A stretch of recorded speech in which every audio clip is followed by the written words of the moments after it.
afternoon, everyone. Again, my name is Andy Bobrak. I'm a partner in the Labor and Employment Group here at Bond.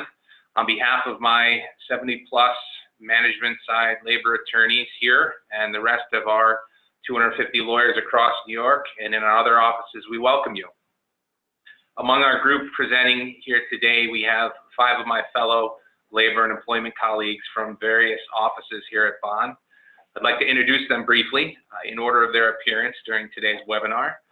First is Greg Riley, who recently joined us and is our newest partner working in our New York City office. Greg brings with him a tremendous amount of litigation and compliance counseling experience, and we're beyond thrilled to have him here as part of our labor and employment team. Second is Teresa Rusnak, who is an associate from our Rochester office. Third is Howard Miller, who's a partner downstate in our Garden City office. Fourth is Hillary Morera, who also works in our Garden City office. And fifth is Aaron Pierce, who works with me here in Syracuse and is a partner practicing in our employee benefits group. So welcome to everyone.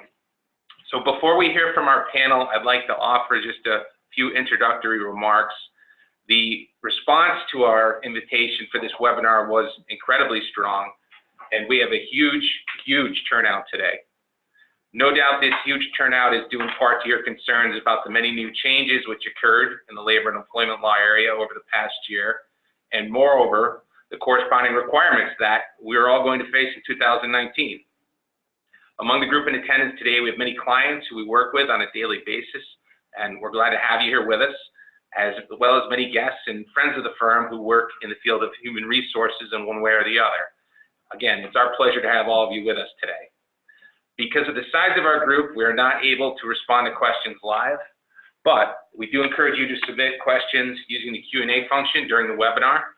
We'll review those questions after the webinar, and we'll do our best to respond to you individually afterwards. Additionally, we have submitted this presentation for both Sherman HRCL credit, so we will follow up with you on that point. You should have received access to the slides already. We'll make them available to you afterwards as well, so that you can have an additional copy or additional access if need be.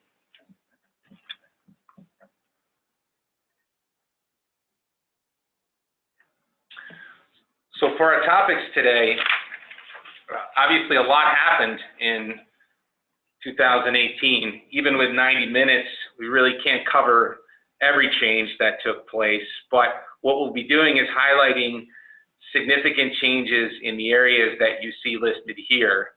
And we'd also like to touch on a few key potential changes that could be happening as we look forward here in 2019. So our first subject area involves legislation and regulations affecting employer policies and practices. We saw some major changes in this area, and with that, I'll turn it over to Greg Riley. Thank you very much, Andy. Good to be here. I guess the first thing I would say I would want to address is this New York State paid family leave law. That's a law that came into effect at the beginning of 2018.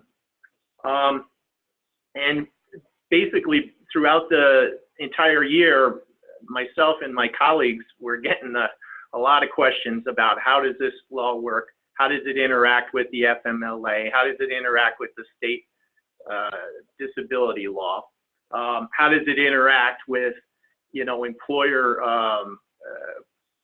paid leaves that are, you know, voluntary paid leaves that employers sometimes provide. And it's a source of confusion, but many of the issues over the course of the past year were worked out.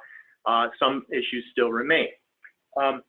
You know, I would preface this briefly by saying, you know, the United States is just like one of the few first world countries in the world that doesn't have a national paid leave law or provision. However, some states like New York have jumped into the fold and into that vacuum, if you will, and have created law to provide paid leave in certain situations. So the New York paid family leave law became effective, as I said, the beginning of January of last year. And it provides eligible employees with paid leave in certain situations, to bond with a new child, care for a covered family member with a serious health condition, and to assist with when a covered family member is called to active military service abroad. I think the key thing to consider when looking at those bullet points on the slide there is that all of those situations are really situations involving not the employee, but the employee's loved ones or family members, covered family members. Which is the defined term under the statute. But so you don't get paid family leave if the employee has a personal sickness or illness or injury. It's only if they are trying to help someone else who's a covered family member. In any event, so that's like the nuts or the general overview of that law. I would note there was recently an amendment to this law, which Governor Cuomo signed recently. And it changed the definition or expanded the definition of serious health condition to include situations where the employee is assisting covered family members from recovering or preparing for surgery related to organ or tissue donation. That provision is not yet in effect. It will become effective February 3rd, 2019, so in about a little less than a month. We don't know exactly how that's going to work because, frankly, the guidance hasn't come out from the state yet on it. But we're assuming that it will apply only, as the rest of the statute does, only to the covered family members who are getting or doing an organ or tissue donation. A few other quick points about the statute. It applies it's only funded by employee contributions from employee paychecks, the same deduction that's made in their paychecks for state disability insurance. The law requires that the employers have a written policy in place explaining to the employees that they have this they're eligible for this benefit, and how it works. And then finally, if there's disputes about coverage, whether the employee is entitled to this benefit, there's regulations in effect now that say that such disputes can be, in fact, are required to be taken through mandatory arbitration. So that's the overview. As far as what's going on in 2019, not only is the organ tissue, organ replacement and tissue donations covered now going forward in February, but the benefits have changed. Last year you could get 8 weeks of paid family leave. This year it's going to be 10. And the contribution has changed. So the employee now has to contribute more in their paycheck towards this benefit. These are outlined above in the slide. I won't belabor it, but basically instead of 8 weeks, it's now 10 weeks, and the employee contribution was increased a bit. So now the employees are going to have to pay $107.97 as their maximum annual contribution. Next slide, please. So how does this work? What situations are we seeing?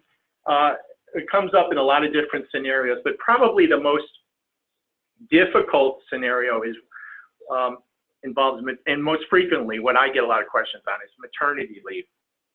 It's probably the most confusing to administer because it has the intersection of paid family leave, New York State disability leave, and FMLA. So there's a scenario on this slide basically saying, look, here's an employee. She takes leave from work near the end of her pregnancy per her doctor's orders and applies for statutory disability benefits. Her disability benefits are approved for an 8-week period, and then she gives birth a week later. Well, the question then is, well, how does this work? What is she entitled to, and how much of leave is she entitled to? I would just say this. In a typical pregnancy, the first 6 to 8 weeks after childbirth is usually considered a period of disability. So the mother could use her regular state disability benefits without touching her paid family leave bonding benefit. That's basically leave to take care of the baby. Remember, you only get paid family leave for taking care of someone else, not your own medical issue or injury. So this paid family bonding leave could be postponed by the woman who just gave birth. So after she completes that 6 to 8 week period after childbirth and using her own DBL or disability benefit, she could transition to paid family leave bonding and receive an extra 8 weeks paid family leave under, I guess, last year. But this year she could get this year she gets 10 weeks of paid family leave for the taking care of the baby or bonding with the child. So it could work that way. The woman could also decide to just go straight to paid family leave and take up to 10 weeks for the bonding. There's going to have to be, and it happens sometimes, where the employee has to figure out how do they want to do this, how much time do they need. But under any and all circumstances, the employee is never entitled to more than 26 weeks of total paid leave, which would include 10 weeks of paid family leave, and the balance of the 26 weeks could be used for state disability leave. So that's kind of the paid portion of the leave. However, meanwhile, I'm sorry? No, go ahead, sorry.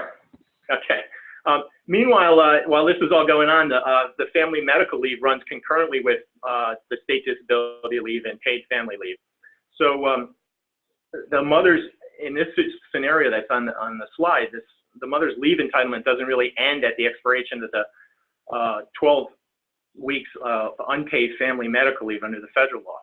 Because under the state law, as stated, she's entitled to the full 10-week PFL or paid family leave benefit once she finishes her disability leave benefit. So looking at the scenario, the total job protected time taken off, assuming she uses the 8 weeks that she applied for disability leave in this scenario, and another 10 weeks for bonding leave, would be 18 weeks in 2019. Anyway, so that's some of the things to think about with respect to the scenario, and also how it could be complex depending on what the employee wants and needs and what the doctors have to say. The next slide, please.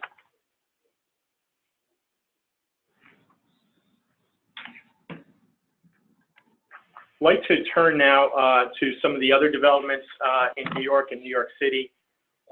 In particular, probably the biggest one that took up time and effort of clients that I spoke with was compliance with the New York City and New York State changes to the sexual harassment law. With respect to New York State, what we have here is New York State putting in a mandatory mandatory requirements for sexual harassment training, policies, changing the laws with respect to coverage, what have you. I'll briefly state that starting basically every year going forward, employees are going to have to be trained on how to avoid sexual harassment and what their rights are under the sexual harassment laws. That training has to be under the New York State law has to be provided to existing employees by October 9th, 2019. All employers now should have in place mandatory prevention policies that say, sexual harassment is prohibited. The policies that employers should be implementing are pretty rigorous. The state has basically told employers what they want to see in these policies, and they kind of walk the employee through by the hand what their rights are, including where they can report sexual harassment, what does sexual harassment look like in various scenarios, and so forth. A lot of employers are just adopting the state mandated plan. Sometimes the employers are, which is not required, you don't have to, but you do have to tick off certain boxes and make sure you include the requirements of the plan, but you can customize it for your own workplace and add to it if you wish. But the policy must have certain elements under the New York State law. Other things to think about with the training and policies, training-wise, I'm a fan of providing customized training. Not all workplaces are the same. Employers, to be safe, can use the training and policies of the state, but I think effective training really requires employers to think about their workplace and the risks, sexual harassment risks that may exist in their workplace that are maybe unique and different than other employers. An example would be like a library. Well, maybe the librarians amongst themselves aren't sexually harassing each other, but maybe the more likely issue is patrons coming in and sexually harassing the staff. Under this revised New York State law, it's very clear that sexual harassment isn't just necessarily employee on employee, but vendors, customers, contractors, subcontractors, people that are in the workplace that could cause sexual harassment could create liability for an employer. And so in that situation, just as an example of the library, you want to maybe gauge your training or customize your training to the unique risks associated with your workplace. Another quick example would be if you have employees that part of their job is travel, and there's issues of hotel rooms and drinking off the work site, things like that. You may want to focus your training on, well, what are the risks here and how do we obviate them or reduce them? So I'm a fan of customized training. It's not required, but I think it's helpful because not all workplaces are the same. Covered workers, I talked about basically almost anybody these days could create a potential for sexual harassment liability. So you want to be thoughtful about that. And then finally, I know for those folks that are state contractors, there's additional requirements now for state contractors effective January 1st of this year. Bidders on public works projects must say that they have a written sexual harassment policy and that they provide training. Also effective July from last year, individual state employees and officials who become subject to a judgment for sexual harassment are required to reimburse the state for any liability associated with that judgment. So there's some different things that came up in the New York State law, and those are the highlights. You could go to the next slide. The New York City also, it just seems like sexual harassment, with the Harvey Weinstein and so many other alleged sexual harassment incidents and perpetrators, that it became quite an issue, obviously, on the federal level and a state and local level. Well, not surprisingly, New York City also tried and did implement its own sexual harassment law. It has very similar requirements to the New York State law, but there are differences. The New York City law, briefly, has some things that are different. Employee acknowledgements. New York City says that you got to get acknowledgements of the employees receiving training, the mandatory training. We recommend that you get acknowledgements whether you're in New York City or not. Get the employee to sign off that he or she attended the training and they've received the policies prohibiting sexual harassment. Other things, the language requirements, New York City law says, and they provide policies on anti-harassment that are in both Spanish and English. The New York state law says that you should provide information in a form that can be understood by the employee, which to my mind means in their own language. So that law, I think, is a little broader. I think, again, whether you're in New York City or not, you want to make sure employees understand what the law is and what their rights are. So you can't go wrong providing employees what they need to know in a language that they can comprehend. And that's our recommendation. A few other things: manager and supervisor training. New York City law says employers must provide additional training to supervisors or managers. Again, I think that's a good idea, whether you're in New York City or not. The managers, and if you think about it, obviously, managers and supervisors have a special and important role in ensuring compliance with the anti-discrimination and non-harassment laws. A few other quick differences. In New York City requires new hire training, that they be trained with respect to the sexual harassment policies and prohibitions within 90 days after being hired.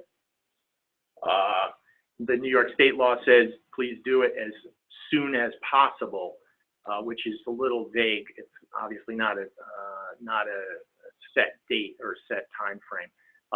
Again, I like the idea of doing it as soon as possible. I don't think for most employers 90 days is too much to ask for. So the sooner the better you can implement the training for new hires. I think that's the best course. So but that's kind of where it's at. Oh, my pleasure. Thank you, Andy. Yep, you bet. So there's a lot there. A lot of our attendees have been working on this very diligently. I think that the training piece in particular, I know some clients have been doing a lot of the training across the state. Many of my colleagues have been doing likewise, but I think there's a lot of entities out there who are looking to schedule this in the future. And it's a significant undertaking, especially with large workforces or workforces that are spread out over large geographic areas, but as you correctly know, critically important. So we just also wanted to very briefly touch on some of the changes in New York State and potential changes on federal law that would impact pay-related policies and procedures. Once again this year, as part of prior legislation, the minimum wage is just increased again at the end of 2018. Notably, it finally hit that $15 threshold in New York City with respect to employers who have 11 or more employees. Concurrently, we saw, again, an increase in the minimum salary requirement for otherwise bona fide exempt executive and administrative employees. And I think the takeaway here for other employers, not large employers in New York City, but we're going to see this continue to increase in the years ahead.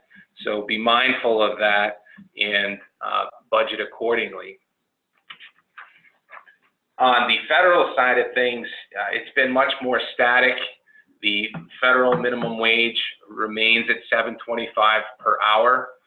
The minimum salary amount for white-collar exempt employees, again, predominantly professional, administrative, and executive employees, remains at $455 per week currently. This is an area that many of you will remember in 2016 under President Obama, that we saw significant regulatory changes that would have raised that threshold to $913 per week. We were all scrambling to address that issue and work towards compliance when, lo and behold, the rule was rendered invalid. And amidst the changeovers in administration from President Obama to President Trump, ultimately the litigation challenging that issue was halted. And so for the time being, the $455 per week remains in place. I think this is another issue to keep your eye on, as well as potential increase on the federal minimum wage, but especially with respect to this minimum salary requirement under federal law, the U.S. Department of Labor has in its regulatory agenda indicated that they have targeted this for change They are gathering information on this issue, and so stay tuned for any changes. Again, very briefly, another on the wage and hour side of things, there was a significant decision involving the facts are not necessarily notable outside of the automobile industry, but there was some significant guidance that the Supreme Court provided to us with respect to how exemptions should be construed under the Fair Labor Standards Act. There's been many courts that have added gloss onto the FLSA, stating that these exemptions, whether the administrative, professional, executive, or others, should be construed narrowly against employers. And so when you've found yourself in a questionable circumstance and unsure as to whether the employee's duties meet the requisite test, there was a incentive to err on the side of caution, since these exemptions are construed narrowly. I would not suggest that we now throw caution to the wind, given this Supreme Court ruling, but clearly this is a good development for employers. And I think as it works its way through the courts and we see more case law on this, will ultimately provide employers with more flexibility in how they're classifying their employees. On a positive note, the Department of Labor has begun issuing and reissuing opinion letters. This is helpful guidance for employers around the country looking for insight on how particular issues should be assessed. This is an area where under President Obama, the practice of issuing these opinions was suspended, so it's helpful to have that reinstated. And I would just add too, I think some questioned how enforcement would work under the Trump administration. I think expecting that agents would be more employer friendly, but we've seen a very active Department of Labor still under the Trump administration. Very recently, they published that they had collected a record $304 million in back wages, what they claimed was a record in 2018. So again, they remain active in this area. So with that, I'd like to turn it over to Teresa, who has the task of explaining to us all here what exactly is going on with respect to joint employment that our clients need to be concerned about. Thank you, Andy. If you couldn't tell from Andy's tone of voice just there, the first thing that you should know about joint employment is that it is confusing. It's an area where we have multiple federal and state agencies involved, as well as multiple state and federal courts. It cuts across jurisdictions. And there's been a lot of flux within each of those jurisdictions within the past 8 to 10 years. And as we're going to talk about, I think there's more to come. However, just because it's confusing doesn't mean that it isn't important. So, if you are an employer with a relationship with a third party in your workplace or that involves your employees, you need to be concerned about joint employment. This is because at its most basic level, joint employment is the sharing of individuals performing work between two or more business entities. So the question really becomes, when does this become an issue? And it basically becomes an issue whenever a court or an agency is trying to determine who should be liable for wrongdoings or in a union organizing or unfair labor practice context. So it can extend to things like temporary staffing workers, independent contractors, franchisees, or vendors, or really anyone in the workplace working with or servicing the company's business needs. And we see it in wage and hour cases, discrimination cases, and the union organizing unfair labor practice context. And actually, that's what we're going to start today, is talking about the unfair labor practice and union organizing context, because I think that's the area that's seen the most significant developments in the past several years. So before I jump in and talk about Browning-Ferris, which was a groundbreaking case, I'm going to just tell you where we were before Browning-Ferris. So pre-Browning-Ferris, the test with the National Labor Relations Board, which governs this area of joint employership, was that an employer had to have direct and immediate control over the individual's terms and conditions of employment. That's a fairly employer-friendly test, and that was the test for decades and decades until we got to 2015. So in 2015, we have this decision called Browning-Ferris, and that changed the test for joint employment from something that was a little bit more employer-friendly to something that was more union-friendly. So instead of direct and immediate control, which remember had been the test for decades, we now have a test that said indirect control over terms and conditions of employment may be enough. It wasn't very well defined, and it was a huge sea change. So that's what happened in 2015. However, because the National Labor Relations Board tends to change with the different political parties in power in the White House, when we had a new president and a new political party elected, we saw that there was a change in this joint employment as it was defined by the National Labor Relations Board. So by 2017, we have a new president, we have a new political party in power, and we have a new joint employment test. Now, that employment test returned us to those 30-plus years of precedent that we saw before Browning-Ferris in a case called Highbrand.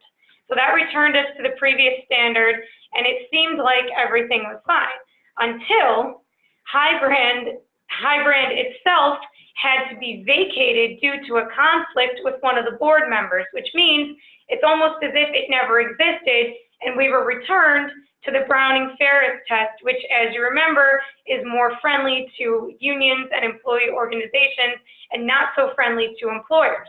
And Teresa, when you say not friendly, you're referring to the fact that, hey, if I have a vendor who's providing services at my office, for example, it's more likely, or the standard is set such that it's more likely that I could be found to be a joint employer with that vendor and therefore liable for, in this case, let's say, unfair labor practice charges, right? That's exactly right. So when I say employer-friendly, I mean that using that test, it's more likely that a joint employment relationship will be found and that the entity could be liable for violations. And when I say that it's more employer-friendly, it's less likely that a joint employment relationship will be found. So the NLRB, as opposed to waiting for another case to come around and try to get rid of the Browning-Ferris more employer organization friendly test, they said, we're not going to do that. We're not going to wait for another case. We're going to do something else, which is issue proposed rules on joint employment regulations, and we're going to govern that way. So those rules were published in September of 2018. They are still in the proposed phase, which means they're not active yet. They are open for comment until January 14th, so about 4 days from now. They have extended that deadline multiple times, but basically what those proposed regulations say is a test that's even more employer-friendly than the test we had for decades and decades. So that test basically says to find a joint employment relationship, both employers must possess and actually exercise substantial, direct, and immediate control over the individual's terms and conditions of employment. So that's what's happening on the NLRB side. Unfortunately, the NLRB is not the only one that jumped into this arena when it comes to joint employment and the union organizing and unfair labor practice context, because 3 weeks ago about the DC Circuit Court, which is a federal appellate court, upheld the Browning-Ferris joint employer standard. So they said, despite what the NLRB is trying to do, which is get rid of Browning-Ferris, we're going to uphold that test. So now we have a situation where the administrative body is acting counter to what is now federal law in parts of the country. So all of that is to say, we are still very much in a state of flux. We'll be looking for the finalized regulations to come out on joint employment in a union organizing and unfair labor practice context sometime in 2019. And of course, we'll keep you updated on that as we go forward with that. Wow, thank you, Teresa. That was a great explanation of what's going on with respect to the National Labor Relations Act. And if I paraphrase this, would you say it's a mess? Would that be accurate right now? It's a mess. Yep, you could use stronger language to describe it if you really wanted to, but it is a mess. But it is one that we're staying on top of and will hopefully be figured out fairly soon. But of course, if you remember when I started my introduction, I said part of the reason joint employment is so complicated is because it can mean different things depending on the law that you're talking about. So we just went through joint employment in a union context, but there's also joint employment in a wage and hour context, and that's what this slide addresses. So this involves the United States Department of Labor, the Federal Department of Labor. We'll talk about the New York counterpart in a few minutes. But basically, in 2016, they established new standards for determining joint employment under the Fair Labor Standards Act. And that concept of joint employment was applied very broadly. They basically said you're a joint employer if you suffer or permit an individual to work, or if that individual's work benefits your entity in some way. Now, again, the Department of Labor tends to be controlled by who's ever in the White House. New people were appointed. We had a change in administration. And so that opinion letter, which was, very generous in finding who was a joint employer, was withdrawn in June 2017. Somewhat similar to what we're seeing at the NLRB, that department has said they're going to issue new rulemaking on joint employment sometime in 2019. So we're looking forward to that in the wage and hour context. And then finally, because New York and what New York does impacts so many people listening to this, New York has a different joint employer standard that it uses and different ones that it actually uses in different contexts. I couldn't possibly summarize all of them in one slide, but the gist of it is that the New York State Attorney General has definitely taken an interest in this topic, similar to what we saw in other entities. They're taking a very strong stance that joint employment should be found in a variety of contexts. A very recent case involved franchisees and franchisors. The state took the position that a franchisee of Domino's Pizza was a joint employer with Domino's Corporate, the franchisor. Plaintiffs' attorneys have been raising this in class and collective action litigation across the state.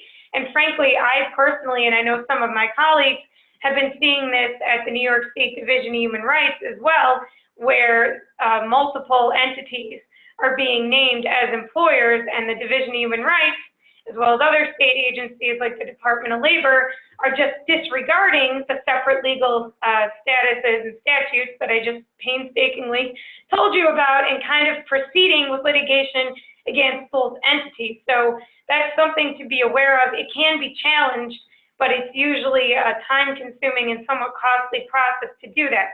So all of that is to say, joint employment in every context is confusing, but it is important.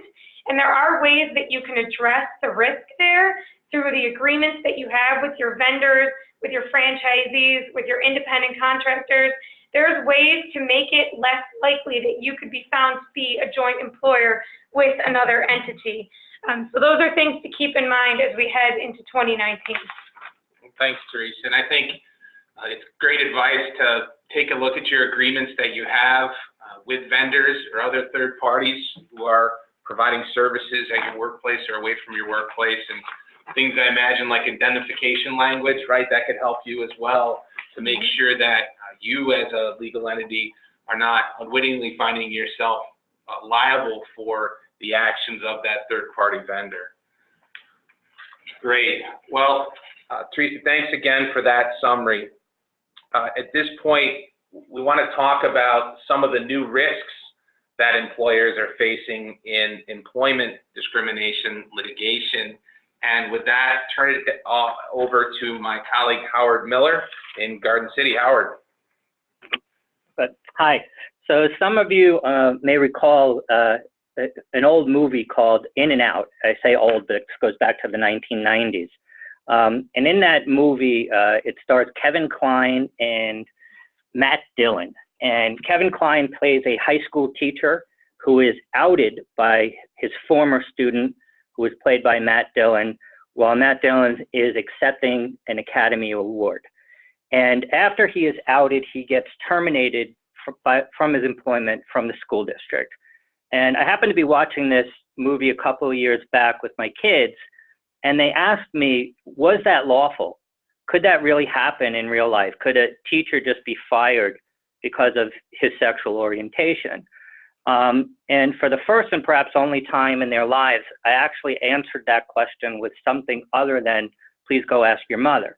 And the way I answered it was that currently, under the city law and the state law, sexual orientation discrimination is prohibited, but it is not under federal law. And I told them also that the prohibition against sexual orientation discrimination is actually rather recent. In fact, one of the very first employment discrimination cases I worked on involved this claim for sexual orientation. This was back in the early 1990s. And I was defending a college against the claim that they had terminated the employment of a professor based on her sexual orientation. Now, on the merits of the claim, the college's position was sexual orientation had nothing to do with it. What happened is this professor would come into her class every Monday morning and give very detailed and graphic descriptions of her sexual encounters that occurred over the weekend. And colleges tend to frown upon that kind of straying from the syllabus. And what happened was you never got to the merits of the case, because at that time, you could lawfully discriminate against someone based on sexual orientation, which was certainly a big surprise to me at the time. I was only in my 20s, and I was really surprised by that. The issue has come up, though, under federal law. Where do we stand with that? And for up until this past year, the law had been that sexual orientation is not covered by Title VII, which is the law that pretty much covers most discrimination.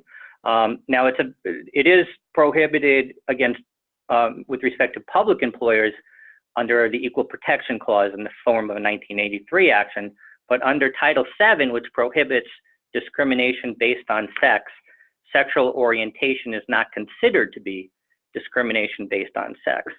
And recently, a case came to our federal appeals court in New York called Zarda versus Altitude Express. And in that case, the plaintiff was a skydiving instructor.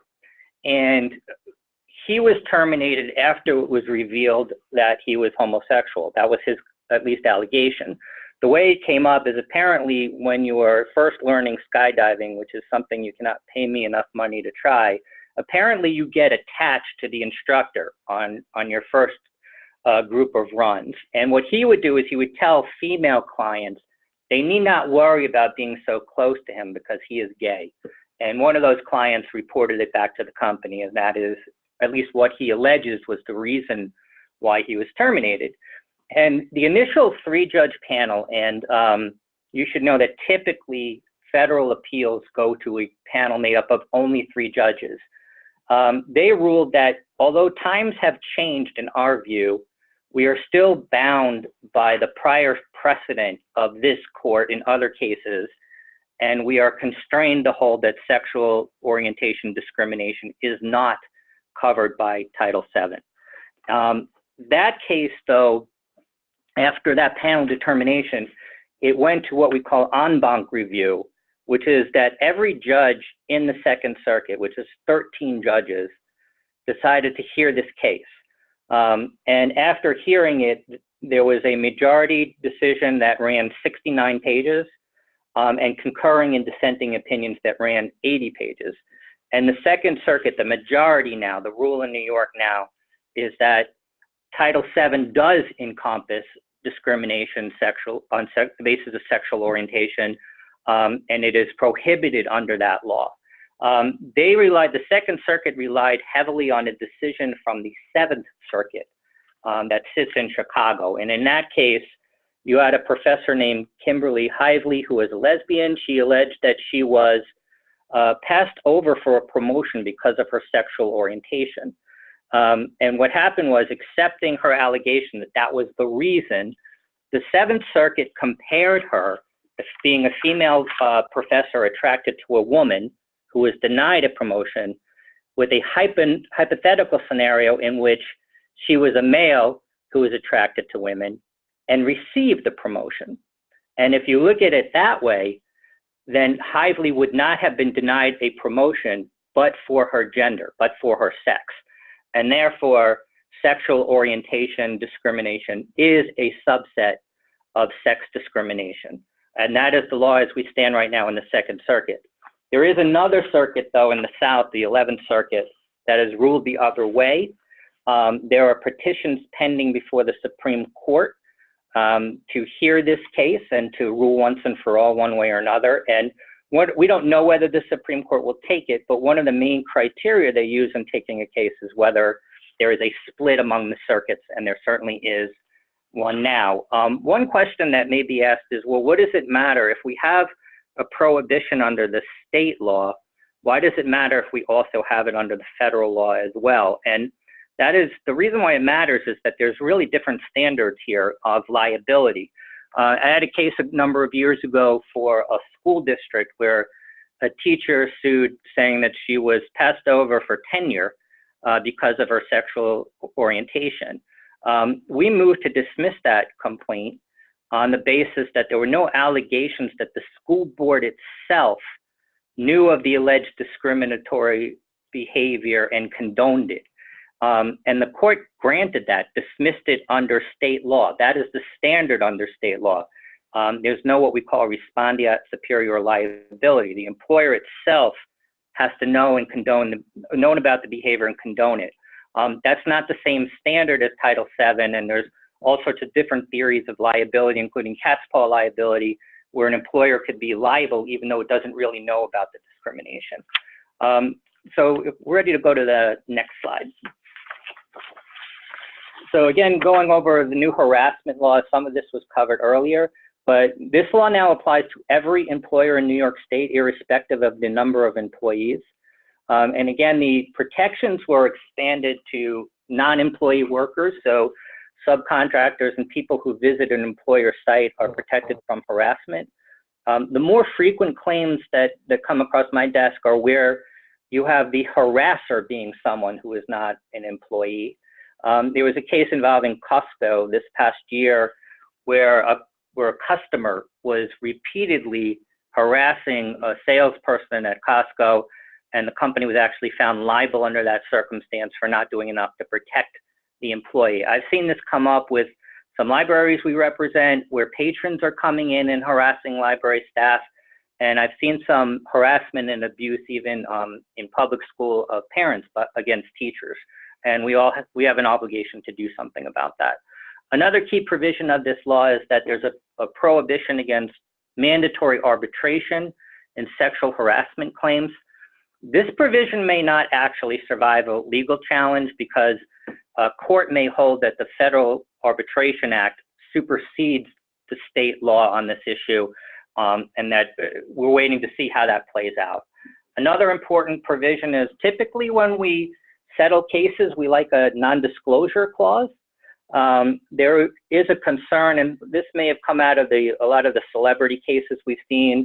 You saw with Bill O'Reilly where there was repeated settlements of cases, they were never published, and nothing was done about it, and he was allowed to continue to do the harassment.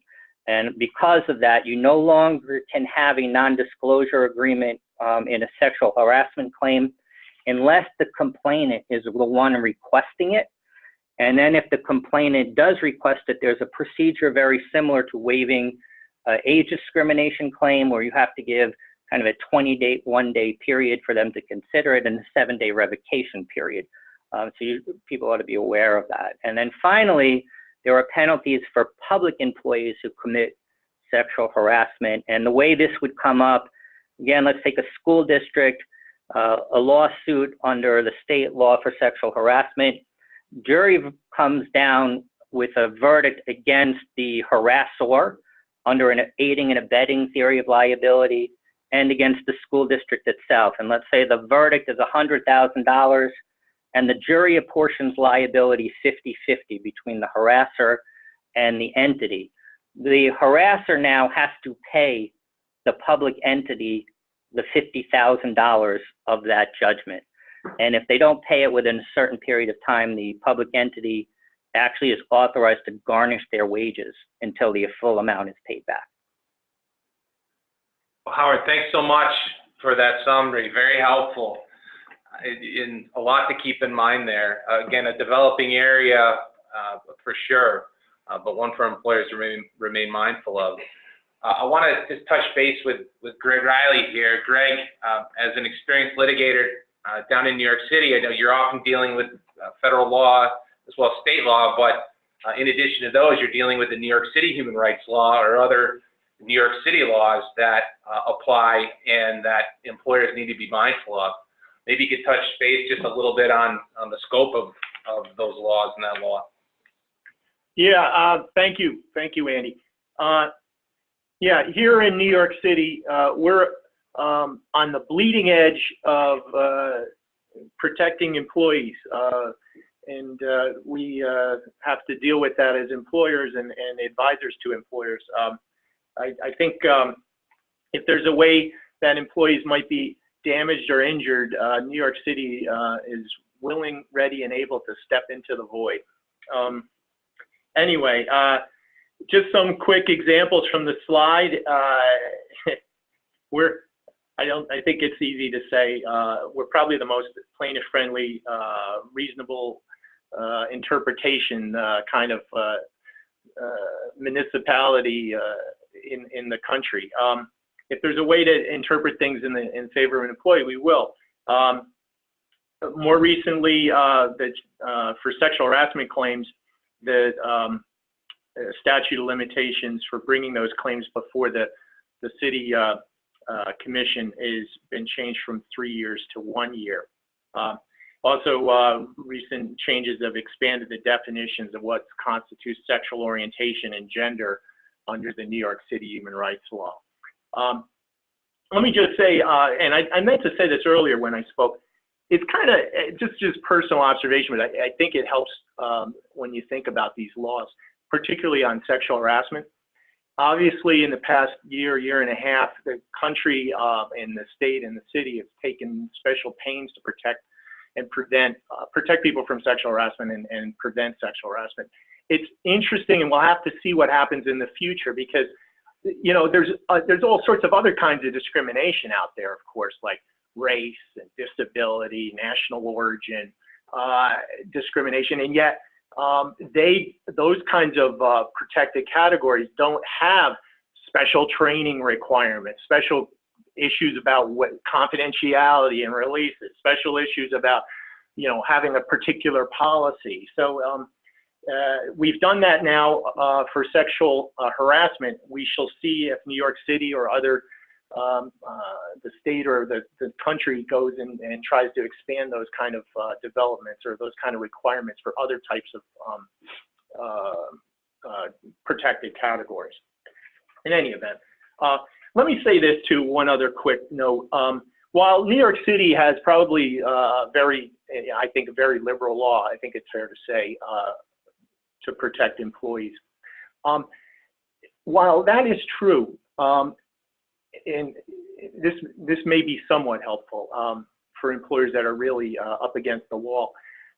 I do trial work, and I've had the experience in trials where while the city law is much more liberal, that does not mean that juries are necessarily as liberal, and they still react to common sense. So the problem is most employers don't want to have to end up in front of a jury. They'd like to see if they can avoid or resolve problems before it gets to that point.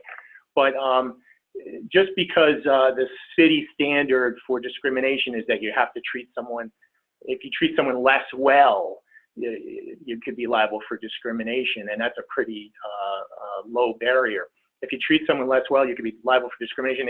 Juries themselves, regular people out there who look at this stuff and sit on a jury don't necessarily, they're not as necessarily as liberal, and they do adhere to common sense. In any event, a few other things that reflect the expansive scope of New York City law. There was a case that the Court of Appeals decided on September 6th of this past year, Morse v. Fidessa Corporation.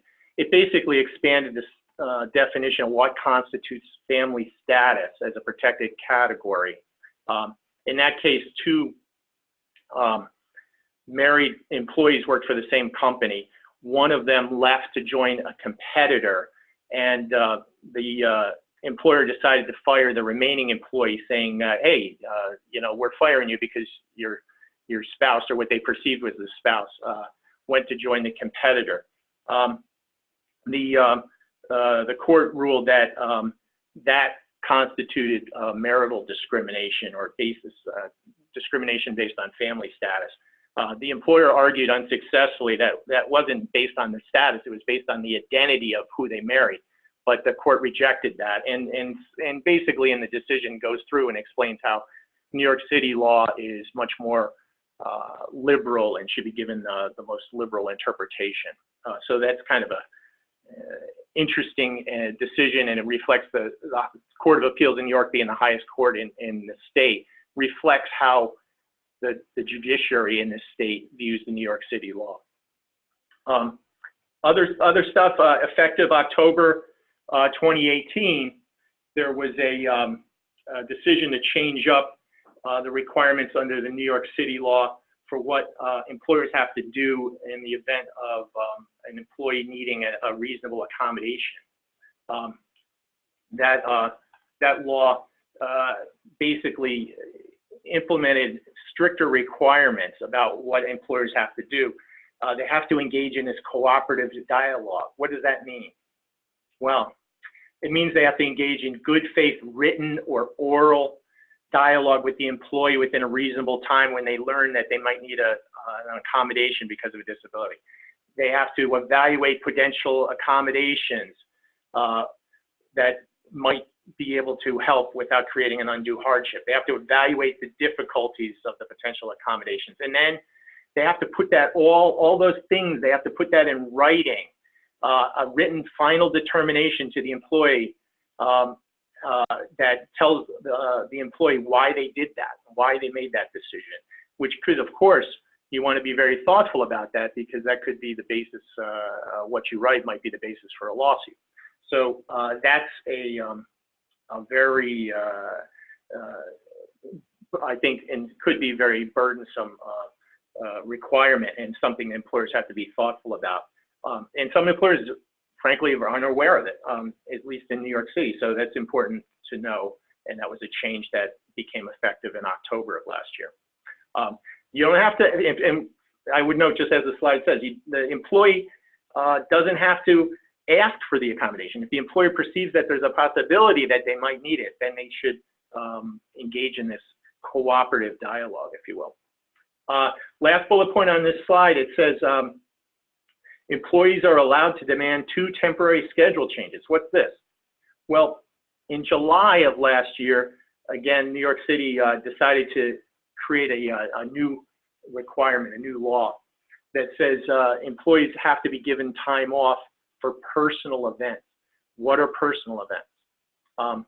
Well, they care for a minor child who the employee provides direct or ongoing care for an individual with a disability. Another personal event would be if you have to attend a legal proceeding or a hearing for public benefits for yourself, a family member, or your minor child or care recipient, or any reason that's acceptable under the New York City paid safe and sick leave law, which include things like caring for a treatment of an employee or family member, or to provide assistance or other safety measures if the employee or a family member is a victim of domestic violence or unwanted sexual conduct. So this is a change that puts an additional requirement or additional burden on the employer in New York City, and they should be aware of this. I would also note, as this next slide says, that class action and jury waivers have developed. I'll just be quick here. There was some serious hoopla about this epic decision from the U.S. Supreme Court. It basically said that in arbitration agreements, the employers can require arbitration of employment-related claims, which is, of course,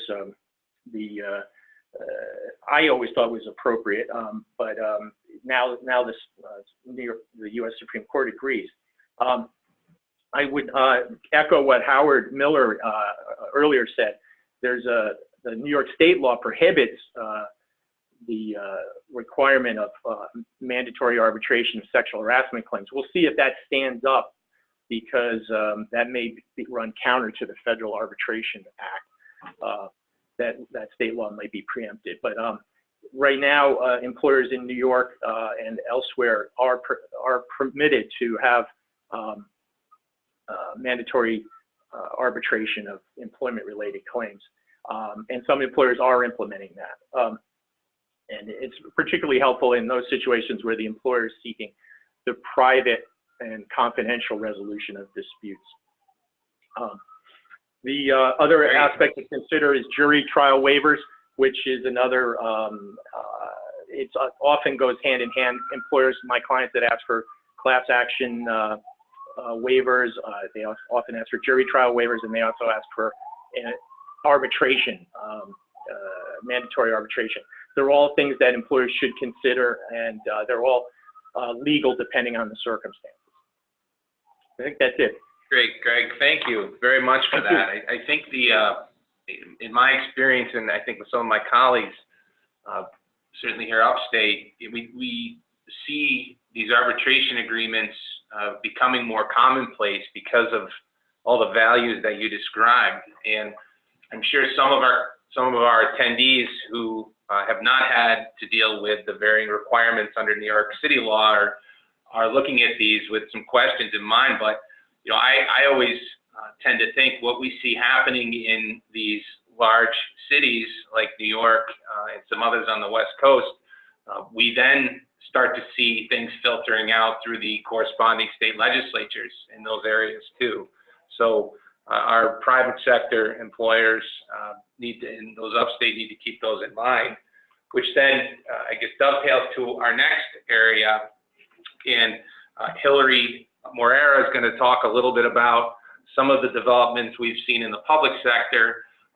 Again, just as before, for our private sector employers, some of these issues I think are important for, some aren't applicable, frankly, but some are important for them to keep in mind and stay abreast of, because as we see, sometimes it's the public sector that tries to push the leading edge on these issues for then government to impose comparable requirements in the private sector.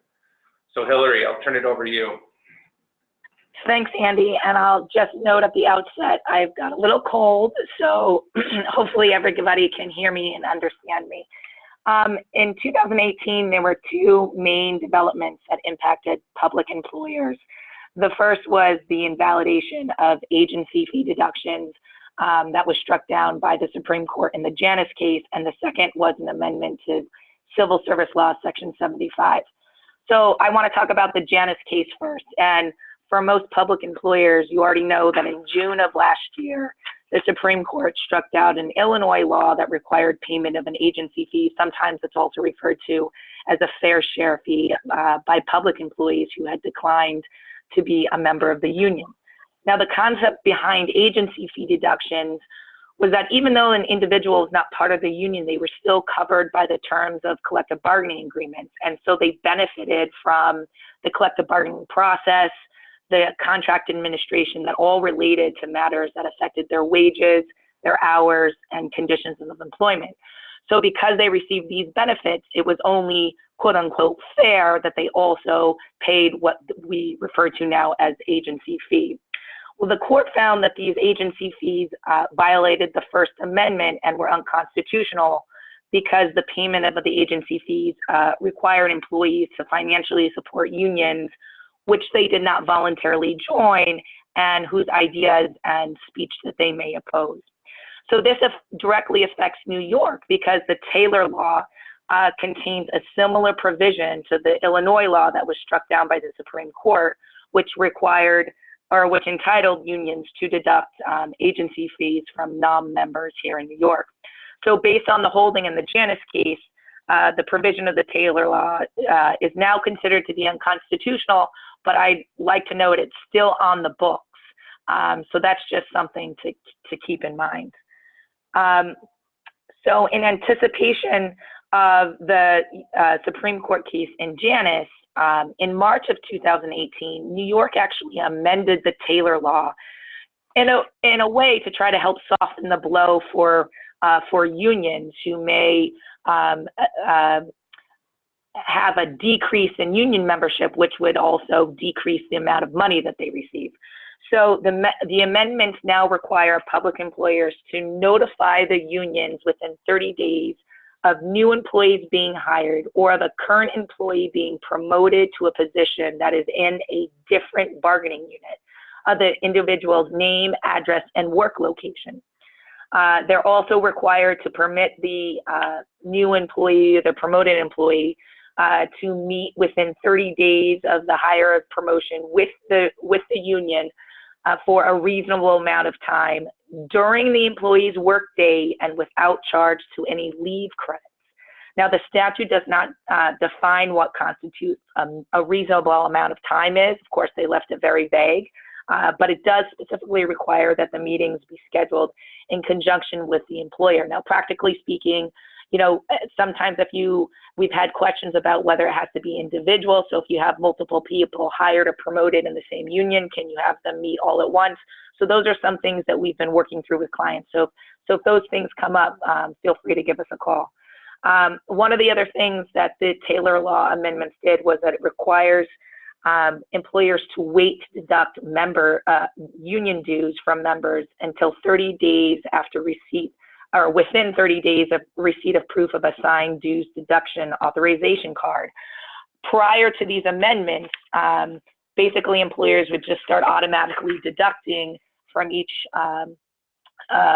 employee the dues, deductions, or the agency fees, because they were basically the same amount. And many of our employers never even saw a card authorizing such deductions. So now for all new employees, we have to have the card first before we can start deducting.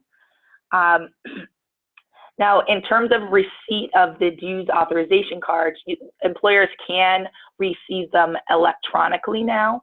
And one significant change that is interesting is that in order to now opt out, so if an employee signs up, sends in a dues deduction authorization card, and now they want to opt out of the union so that they stop paying those dues, they can only revoke their authorization in writing and in accordance with the terms of the signed authorization card. So what's happening now is that when new employees or when unions are re-signing employees up, they will actually put in the authorization cards that these employees are signing, the terms of how they can opt out. Oftentimes we're finding that they will set a specific window of time during the year. It's almost like open enrollment for health insurance, but it's they have a 30-day window or so once a year to revoke authorization. That is a significant change, and one that is interesting, considering the fact that the Janus decision basically said that if somebody wants to opt out, you can't compel them to continue to pay these money. So that's something that's probably going to work itself out in courts as we go along with this. If you can go to the next slide. So in addition to the requirements that employers have to make, the Taylor Law was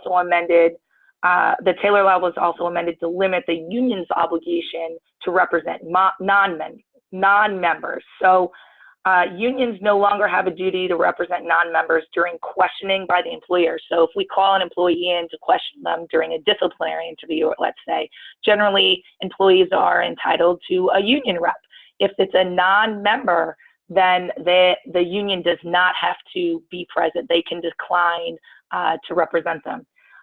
Or unions do not have to represent non-members in administrative proceedings or enforce statutory rights. That's generally like a 3028 hearing for teachers, or a civil service law, Section 75 hearing for civil service employees. Those are the disciplinary hearings. Or in contract grievances, concerning discipline or evaluation where the non-member is permitted to proceed without the employee organization. Now, although non-members will still receive the benefits of the wages and the other terms and conditions of employment that are negotiated during the collective bargaining process, without having to pay agency fees, these amendments specifically for the unions help to limit the scope of their representation that unions have to provide to non-members. So, in the next slide, so that's kind of a summary of everything that's happened. So in terms of how that affects employers, what should we do? So how should public employers address the Janus decision and the new state requirements? For right now, obviously, you need to comply with the new amendments of the Taylor Law. So that's providing the information that is set forth therein within the timeframes, allowing unions to meet all of the things that we just went over. But the main thing, especially from the Janus decision, is that we have to ensure that we're not deducting any wages from non-members. And the best way to know that we're not doing that is to make sure we have copies of the signed cards. Now, so for new employees hired after the amendment to the Taylor Law, that's easy because the law already says I cannot deduct any dues from you until I have the card. Prior to the amendments, though, like I said, many of our employers don't have cards. So we've run into issues where some unions have been resistant of giving signed cards showing proof that employees have actually signed up to be members of the union. So, you know, if that has occurred with you, please contact us and we can always discuss the various options that you may have for requesting cards.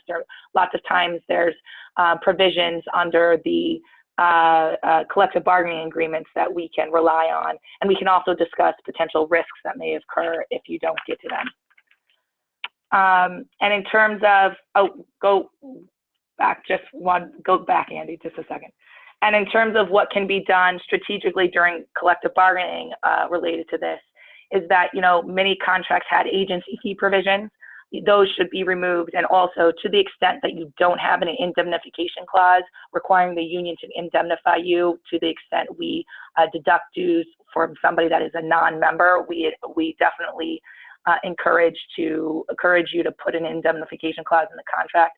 And just one note very quickly, there is a litigation in federal court here in New York that is already challenging the constitutionality of the Taylor Law and the amendments, and also asking for retroactive agency fees and dues repayments for people who had opted out or didn't want to be in the union prior to the Janus decision coming down. It's still in the very early stages of litigation, but stay tuned for what's coming up. And then quickly, I just want to talk about there was amendments to Section 75 of the Civil Service Law, which most public employers know. Section 75 is the sets forth the disciplinary procedures that employers have to follow in order to discipline most public employees. Historically, the protections were only given to permanent competitive civil service employees and to non-competitive civil service employees who had completed at least 5 years of continuous service with the employer. However, as of September of last year, the governor signed legislation that amended the Civil Service Law immediately and extended labor class civil service employees who have at least 5 years of continuous service with their employer these due process protections. So because the law went into effect immediately, any labor class civil service employees who had 5 years as of September 7th, they're now entitled to the due process, which includes written charges, holding a hearing, and waiting for a decision and recommendation from the hearing officer. So employers obviously need to go back and review all the your civil service, especially your labor class employees, to make a decision as to how many years they've been, continuous years of service they've been with you. And if they haven't hit that 5-year threshold, if there's any issues with performance or conduct concerns, you really should make a decision about whether or not you want to retain them, because a disciplinary hearing under Section 75 can be expensive and takes time.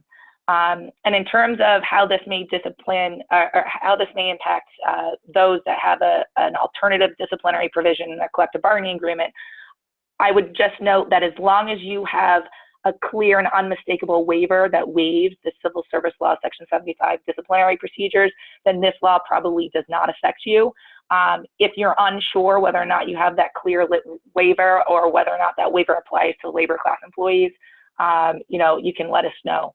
And then the last thing there that I just want to bring up that we've been called about and it's something that, there's no guidance really on this, so we don't know how it's going to shake out, is that for employees who, let's say, were hired originally as a labor class employee, they worked as a labor class employee for 3 consecutive years, they were then promoted to be in a non-competitive position for 3 consecutive years, are they entitled to the job protections? And quite frankly, we don't really have the answer to that, so stay tuned.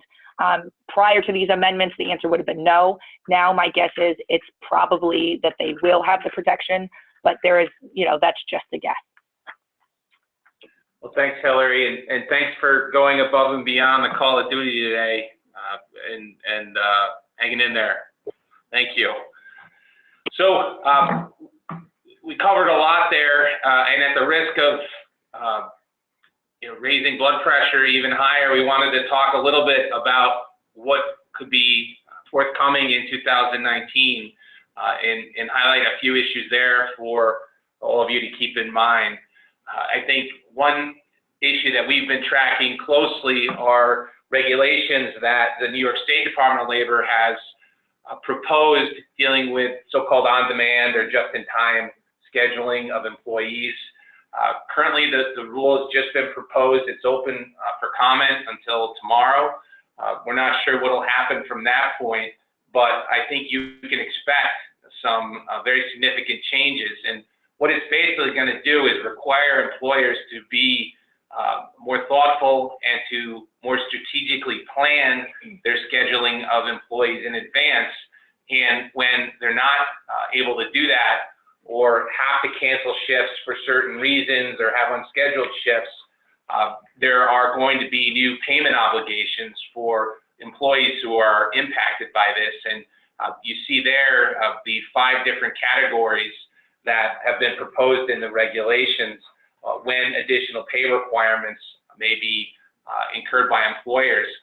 The proposed regulations also provide specific guidance on how you calculate this call-in pay. Many of you may know that we've had a regulation on the books for years providing for call-in pay, for example, for an employee who's called into work but is sent home for lack of work, let's say after an hour. By and large, that really didn't apply to anyone who was earning above the state minimum wage based on case law and how that reg's been interpreted, but that will change under these proposed regulations. There are some exemptions from this that either apply to some or a number or individual circumstances where the pay obligation would otherwise be required. You may recall that the state had proposed regulations on this subject earlier in 2017. These are revised regulations. There are more exceptions now in the proposed regulations, is I think an effort on the state's part to reduce the impact on certain employers and certain circumstances that may arise. But I think there's still a number of potential issues and concerns on this. We'll be doing some more outreach on this particular subject in the near future, so details to follow on this. I think for the time being, it'd be worth your time to review the regulations and think about how these could impact your business and the scheduling of your employees. With that, I know we saw some recent developments on the Affordable Care Act, and Aaron Pierce wanted to mention just a few things on this for you all. Thanks, Andy. We're now 8 years into the implementation of the Affordable Care Act. Ever since it was enacted in 2010, we immediately started talking about the potential demise of the Affordable Care Act. But here, 8 years on, it is still alive and kicking. A significant development just last month, in the middle of December, we received had a decision by the district court in Texas ruling that the Affordable Care Act is in fact unconstitutional. We all thought that was settled by the 2012 Supreme Court decision, but what opened the window for this potential ruling, or for this ruling, was the change to the act that was enacted by the Tax Cuts and Jobs Act, adopted in the end of 2017, that eliminated the tax associated with the individual mandate. If you'll recall, one of the pieces of the Affordable Care Act was a requirement that individuals be covered by health insurance. And if you didn't have that health insurance, you were subject to a penalty in the form of a tax that would be assessed on your annual tax return. The one success that the Republicans and President Trump achieved last year, or the year before, was the elimination of that tax in conjunction with the individual mandate. Taking that development, a number of states challenged the constitutionality of the Affordable Care Act in general, arguing that the individual mandate tax was so integral to the Affordable Care Act in total that without that individual mandate tax, the Affordable Care Act as a whole could not survive. And in fact, the Texas District Court agreed with that argument and ruled that the individual mandate is inseparable from the rest of the Affordable Care Act, and if the individual mandate tax goes away, so does all of the Affordable Care Act. However, the District Court, when it issued its opinion, indicated that the enforcement of that opinion will be stayed until all appeals are resolved. This decision will most certainly be appealed. It hasn't been appealed yet, but will be appealed shortly. So it will need to then work its way through the Fifth Circuit Court of Appeals, and very likely will end up on the Supreme Court's docket. So despite the headlines, the Affordable Care Act has not had any significant changes as a result of this decision. It is continuing to be enforced and implemented. And this is, in fact, has been acknowledged by the Trump administration. So, you know, as things stand, no change in implementation or enforcement currently. And in fact, the IRS is continuing to enforce the employer mandate penalty. So the other big requirement of the Affordable Care Act was that employers over a certain size are required to offer their employees with coverage or face a potential penalty. That still exists, and the IRS has been making preliminary assessments of those penalties. They issued them for 15, and they've been issuing them for 2016 as well. If you are unlucky enough to get one of those assessments come to you, please review them very, very carefully. We are seeing pretty widespread errors in those penalty assessments. Some of those errors have occurred due to mistakes made by the IRS themselves. Some of those errors result from reporting problems that employers may have run into when they submitted their Form 1095s and 1094s to the IRS. But review them very carefully. Don't assume that if you get a penalty assessment that it's correct. You want to make sure you're taking a really quick look at them. Our reporting deadlines for the 2018 calendar year are coming up quickly. Employers must provide Forms 1095 to employees by March 4th of 2019. And you also have to provide copies to the IRS at different deadlines. The deadline, if you're paper filing, is February 28th, 2019, not February 29th. This is not a leap year, so it's 28th. You don't get an extra day. If you're filing electronically, you get a little more time to April 1st. Thanks a lot, Aaron. Definitely stay tuned on that. Litigation for sure, and thank you for the update. Teresa, Governor made a pretty big announcement at the start of the year with respect to legalization of marijuana in New York as a proposal. Maybe you could talk just briefly on that issue and some brief points that employers should be mindful of in the weeks ahead. Yes, I don't know how many of you listened to or read about Governor Cuomo's speech for his first 100 days in office. If you haven't, I recommend that you do. It's on YouTube. It's very enlightening. One of the things he definitely hit pretty hard was his desire to legalize marijuana in New York. He had said at that time within 3 months. I think that's kind of an optimistic timeline myself, but the intention is clear that this is something that he wants to prioritize. So if that happens, I expect you're going to hear much, much more about this from many different areas, and definitely from Bond. If this happens, there's going to be issues with testing, how you determine if someone's under the influence at work, what happens if you have superseding federal requirements like DOT driver requirements. I know some of you may be concerned about the Drug-Free Workplace Act. I'll just mention briefly that there was a federal court out of Connecticut that found that there was really no problem between legalized marijuana and that act. What's going to happen with that decision is something we need to all stay tuned to. On a more local level, we have protections for smokers under New York Labor Law 201D. Whether that will be expanded to smoking marijuana is a question that remains to be answered. Will policy changes be necessary? I can go ahead and say they will be if we get legalization of marijuana in this state. And certainly we're already dealing with reasonable accommodation issues because, as we all know, medical marijuana is already legal in this state and it's treated just like a disability or any other type of prescription drug. So there's going to be much more about this in the coming months. So just please stay alert that this is something that will be coming. Thanks, Teresa. And Hillary, we've talked a lot about new requirements and burdens from regulatory and legislative standpoint. I guess we have some good news on that front with respect to PFL, huh? Yes, I'm happy to report that in December of 2018, the governor actually vetoed a bill that would have given workers 12 weeks of bereavement leave. It acted to basically expand what was applicable to PFL.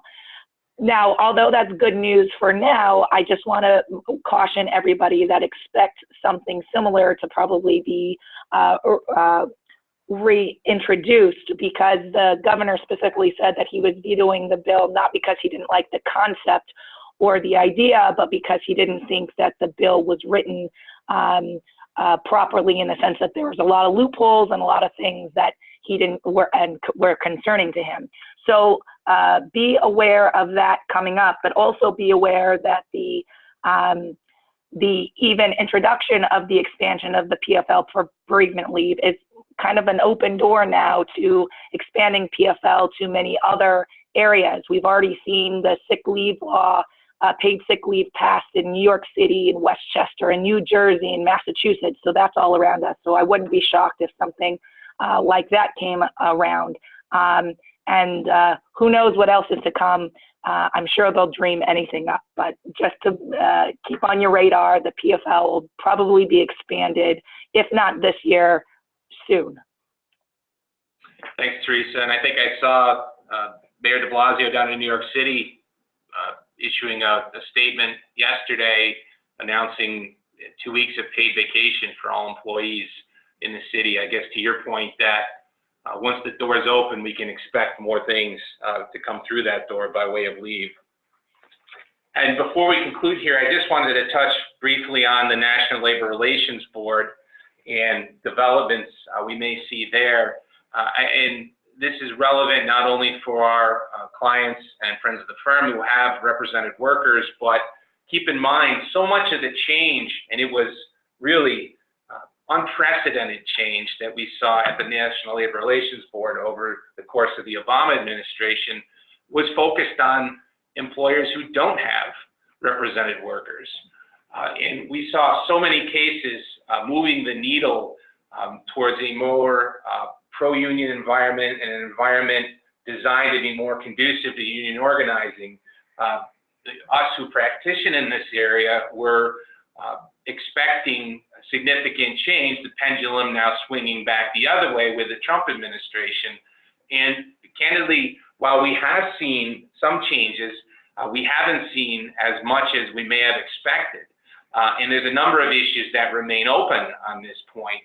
We did see some good cases come out on the handbook policies and some good guidance from the General Counsel's office on this. You'll recall that under the Obama board, many commonplace, neutral, well-accepted policies were found to be overly broad, to effectively chill employees from exercising their Section 7 rights to do things like talk about wages and pay and disputes with their supervisors, to all be protected and covered under the National Labor Relations Act. But we have a new standard and some new guidance that will hopefully work its way through and provide employers with more flexibility.